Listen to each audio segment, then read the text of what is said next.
Hello hi guys, welcome back to our channel. నేనైతే mutton curry అయితే చూపిస్తున్నానండి. ఇది ఆల్రెడీ ముందు రోజే ఆయించి పెట్టి ఫ్రై చేసి పెట్టుకున్నామండి. ఇది ఆల్రెడీ 70% అయితే కుక్ అయిపోయింది. దీన్ని చేసుకునే ప్రాసెస్ కూడా చాలా ఈజీ. ముందుగా కుక్కర్ తీసుకొని ఆయిల్ వేసుకొని దాంట్లోనే మన గరం మసాలాలన్నీ వేసుకొని కొద్దిగా జీలకర్ర కూడా వేసుకొని కట్ చేసి పెట్టిన ఆనియన్స్, పచ్చిమిర్చి, కరివేపాకు వేసి బాగా ఫ్రై అయినాక టమాటో అండ్ అల్లం వెల్లుల్లి పేస్ట్ కూడా వేసి బాగా ఫ్రై చేసుకోవాలి. బాగా ఫ్రై అయినాక మనం ముందుగా ఫ్రై చేసి పెట్టిన మటన్ కూడా దాంట్లోనే వేసుకొని కొద్దిగా మిర్చి పౌడర్, అట్లాగే సాల్ట్, పసుపు, ధనియా పౌడర్, కొద్దిగా మటన్ మసాలా కూడా వేసుకొని ఒక 5 minutes అయితే బాగా ఫ్రై చేసుకోవాలండి.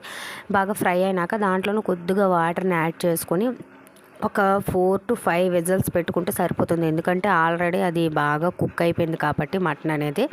ఇది నిజంగా టేస్ట్ అయితే చాలా బాగుంది. మీరు కూడా ఒకసారి ట్రై చేయండి. ఇది రోటీలోకైనా రైస్లోకైనా చాలా బాగుంటుంది. వీడియో నచ్చితే ప్లీజ్ ఒక లైక్ చేయండి ఫ్రెండ్స్.